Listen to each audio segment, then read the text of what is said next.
So hey guys, welcome back to channel. So welcome back to another ഒരു movie review ആണ് സുഹൃത്തുക്കളെ. മോളിവുഡ് ടൈംസ് നസ്ലിൻ നായകനായിട്ട് ഇറങ്ങിയ പടമാണ് സുഹൃത്തുക്കളെ മോളിവുഡ് ടൈംസ്. അഭിനവ് സുന്ദർ നായകാണ് പടം ഡയറക്റ്റ് ചെയ്തേക്കുന്നത്. അഭിനവ് സുന്ദർ നായകും രാമു സോണിലും കൂടെ ചേർന്നാണ് പടം റൈറ്റ് ചെയ്തേക്കുന്നത്. സോ ഇത് ആക്ച്വലി ഓൾറെഡി തന്നെ ഇവർ പറഞ്ഞിട്ടുണ്ടായിരുന്നു, ഇത് ആക്ച്വലി സിനിമയ്ക്കുള്ള സിനിമ പറയുന്ന ഒരു പടമാണ്. ഒരു എന്താ പറയുക, ഒരു ഷോബിസ് ഡ്രാമ അല്ലെങ്കിൽ ഒരു കോമഡി ഡ്രാമ, ഇങ്ങനെ ലോട്ട്സ് ഓഫ് ജോണറിലൂടെ പോകുന്ന ഒരു പടമാണ്. സോ പടത്തിനെക്കുറിച്ച് പറയാനെന്നുണ്ടെങ്കിൽ ഇത് ആക്ച്വലി വർക്കാകുന്നത് ആർക്കൊക്കെയാണെന്നറിയാമോ? അതായത് ഈ സിനിമ ഇൻഡസ്ട്രി നിൽക്കുന്ന ആൾക്കാരുണ്ടല്ലോ, അല്ലെങ്കിൽ അതിലോട്ട് കയറാൻ, അല്ലെങ്കിൽ അതിൻ്റെ പുറകെ കുറേയൊക്കെ നടന്ന് പല ലൂപ്പുകളിലും പെട്ട്, അല്ലെന്നുണ്ടെങ്കിൽ പല എന്താ പറയുക, പല ആൾക്കാരുടെ അടുത്തുനിന്ന് റിജക്ഷൻ കിട്ടി.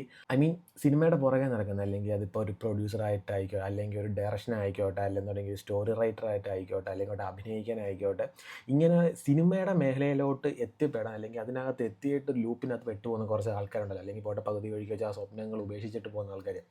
ഇങ്ങനെയുള്ള ആൾക്കാർക്ക് ഈ പടം ഭയങ്കരമായിട്ട് വർക്കാവും, ഭയങ്കരമായിട്ട് കണക്റ്റീവ് ആവും. ഫസ്റ്റ് ഹാഫിനെ കുറിച്ച് നോക്കുകയാണെങ്കിൽ അതൊരു നോർമലായിട്ട് പോകുന്ന ഒരു സാധനമായിട്ടാണ് എനിക്ക് പേഴ്സണലി ഫീൽ ചെയ്തത്. സെക്കൻഡ് ഹാഫിലേക്ക് വരുമ്പോഴത്തേക്ക് ഒരു ലൂപ്പുണ്ട്. അത് ആക്ച്വലി ഈ സിനിമയ്ക്കകത്തുള്ള ഇവരുടെ ആ ഒരു ജേർണി, അല്ലെന്നുണ്ടെങ്കിൽ ഇവരുടെ ആ ഒരു പ്രശ്നങ്ങൾ, അല്ലെങ്കിൽ ഇതാണ് കോർ എന്നുള്ളത് നമുക്ക് മനസ്സിലായി കഴിഞ്ഞാൽ നിങ്ങൾക്ക് ഭയങ്കരമായിട്ട് നിങ്ങൾക്ക് ഈ പടം കണക്റ്റ് ആവുന്നതിൽ എന്തെങ്കിലും ഒരു ആഗ്രഹത്തിൻ്റെ പുറകെ പോകുന്ന ഒരാൾക്ക് ഇതെന്തായാലും ഈ പടം വർക്കാവുന്നതാണ്. കുന്തനുണ്ണി അസോസിയേറ്റ്സ് പോലൊരു പടമാണോ എന്ന് ചോദിച്ചാൽ അതുപോലല്ല. കുന്തനുണ്ണി അസോസിയേറ്റ്സ് എന്നത് കണ്ട ക്യാരക്ടർ, അതിനകത്തൊരു സിംഗിൾ ക്യാരക്ടറായിട്ടാണ് ആ ഒരു വിനീത് ശ്രീനിവാസൻ വന്നതെന്നുണ്ട്. ഇതിനകത്ത് അതേപോലെയുള്ള മുകുന്ദനുണ്ണീസിനെ നമുക്ക് ഒരുപാട് പേരെ കാണാവുന്നതാണ്. സിനിമാ മേഖല നിങ്ങൾക്ക് തരുന്ന ട്രോമ, അല്ലെങ്കിൽ നിങ്ങൾക്ക് കിട്ടുന്ന അവിടെ നിന്നുണ്ടാകുന്നൊരു പ്രഷർ, അല്ലെങ്കിൽ നിങ്ങൾ പല ആഗ്രഹങ്ങളായിട്ട് അവിടെ ചെല്ലുമ്പോൾ നിങ്ങൾക്ക് ഉണ്ടാകുന്ന പല റിജക്ഷൻസ് ആയിക്കോട്ടെ, അങ്ങനെയുള്ള ലോട്ട്സ് ഓഫ് കാര്യങ്ങളൊക്കെയാണ് പറഞ്ഞു പോകുന്നത്. ഒരുപാട് എലമെൻറ്റുകളെക്കുറിച്ച് പറഞ്ഞു പോകുന്നുണ്ട്. ഈ സിനിമ എന്ന് പറയുന്നത് ഒരു ഹൊറർ ഫീലാണ്. അത് ആക്ച്വലി ട്രെയിലറിനകത്ത് തന്നെ പറയുന്നുണ്ട്. സോ അതാണ് അതിനകത്ത് ഇത്രയൊക്കെ സാധനങ്ങളുണ്ട്, അല്ലെങ്കിൽ ആ ഒരു ഇൻഡസ്ട്രിയിൽ ഇതുപോലെയൊക്കെയാണ്, അല്ലെങ്കിൽ ഇങ്ങനെയൊക്കെയാണ് എന്ന് നമുക്കുള്ളിൽ ഒരു സാധനം, ഒരു പിക്ചർ, ഇതിങ്ങനെയൊക്കെ ആയിരിക്കും, അല്ലെങ്കിൽ ഒരുപാട് മോഹങ്ങളായിട്ട് പോകുന്നവർക്ക്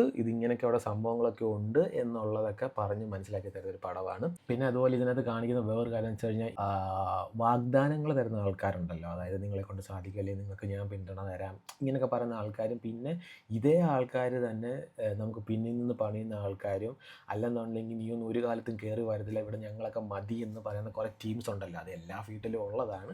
പക്ഷേ ഇവിടെ ഈ ഒരു സിനിമ ഇൻഡസ്ട്രിക്കകത്ത് ഇങ്ങനെയുള്ള കാര്യങ്ങൾ കാണിക്കുന്നുണ്ട്. പിന്നെ എനിക്ക് ഫസ്റ്റ് ഹാഫൊക്കെ കണ്ടപ്പോൾ എനിക്ക് അഭിനവ് സുന്ദർ നായക് എന്ന് പറയുന്ന നമ്മുടെ ഡയറക്ടറിൻ്റെ ലൈഫായിട്ട് തന്നെ ആയിട്ടാണ് എനിക്ക് പേഴ്സണലി തോന്നിയത്. കാരണം പുള്ളിക്കാരൻ പറഞ്ഞിട്ടുള്ള പല കാര്യങ്ങൾ, പുള്ളിക്കാരൻ കിട്ടിയ റിജക്ഷൻസ് ആയിക്കോട്ടെ, അങ്ങനെ ലോട്ട്സ് ഓഫ് കാര്യങ്ങൾ പുള്ളി നേരത്തെ ഇൻ്റർവ്യൂ പറഞ്ഞതൊക്കെ തന്നെ ഫസ്റ്റ് ഹാഫിൽ എനിക്ക് കുറച്ചുകൂടെ ഇതാ പുള്ളിയുടെ തന്നെ സ്റ്റോറി അല്ലേ എനിക്ക് തോന്നിയിട്ടുണ്ട്. സെക്കൻഡ് ഹാഫിലേക്ക് വന്നപ്പം അത് കുറച്ചും കൂടെ ഒന്ന് കൺവിൻസ് ആയിട്ട് തോന്നി എനിക്ക്. ഡയറക്ടേഴ്സിൻ്റെ ഫേസ് എന്താണ്, അല്ലെങ്കിൽ ഒരു റൈറ്ററിൻ്റെ ഫേസ് എന്താണ് സിനിമയ്ക്കകത്ത്, അല്ലെങ്കിൽ അവരുടെ ഈവൻ ഒരു പ്രൊഡ്യൂസറിൻ്റെ ഫേസ് എന്താണ്, അവരെന്തൊക്കെ സാക്രിഫൈസ് അല്ലെങ്കിൽ കടമ്പകൾ കടന്നാണ് അവർ സിനിമയിലേക്ക് എത്തുന്നത്, ഇങ്ങനെയൊക്കെയുള്ള കാര്യങ്ങളൊക്കെ കാണിക്കുന്നുണ്ട് പടത്തിനകത്ത്. ഇതിനകത്ത് ക്യാമിയോസും കാര്യങ്ങളും ഒക്കെ ഉണ്ട്. അതെന്താണ് ഏതാണെന്നൊന്നും ഞാൻ പറയുന്നില്ല, പക്ഷേ അത് ഇൻട്രസ്റ്റിംഗ് ആയിട്ടുള്ള ക്യാമിയോസും കാര്യങ്ങളൊക്കെയാണ് ഇതിനകത്തുള്ളത്. എന്തെങ്കിലും ഒരു ആഗ്രഹത്തിൻ്റെ പുറകെ നടക്കുന്ന ഒരു വ്യക്തിയാണ് നിങ്ങളെന്നുണ്ടെങ്കിൽ നിങ്ങൾക്ക് തീർച്ചയായിട്ടും നിങ്ങൾക്കത് വർക്കാവുന്നതാണ്. സ്പെഷ്യലി സിനിമ ഇൻഡസ്ട്രിയിൽ നിൽക്കുന്നവർ, അല്ലെങ്കിൽ അതിലൂടെ പോകുന്നവർ, അല്ലെങ്കിൽ ആ ഒരു ലൂപ്പിനകത്ത് കിടന്ന് കറങ്ങുന്നവർ, അതും അല്ലെന്നുണ്ടെങ്കിൽ ഇത് പുറകെ പോയിട്ട് സിനിമയുടെ പുറകെ പോയിട്ട് നിങ്ങൾ പകുതി വഴിക്ക് വെച്ച് ഉപേക്ഷിച്ച് പോകുന്നവരൊക്കെ ആണെന്നുണ്ടെങ്കിൽ നിങ്ങൾക്ക് തീർച്ചയായിട്ടും നിങ്ങൾക്ക് വർക്കാവുന്നതായിരിക്കും. അപ്പോൾ എന്തായാലും എല്ലാവരും പോയി കണ്ടു നോക്കുക മോളിവുഡ് ടൈംസ്. എനിക്ക് പേഴ്സണലി എന്തായാലും ഇഷ്ടപ്പെട്ടു. നിങ്ങളെന്തായാലും നിങ്ങളെ കണ്ടിട്ട് നിങ്ങളുടെ അഭിപ്രായങ്ങൾ താഴെ രേഖപ്പെടുത്തുക. അപ്പോൾ അത്രേ ഉള്ളൂ.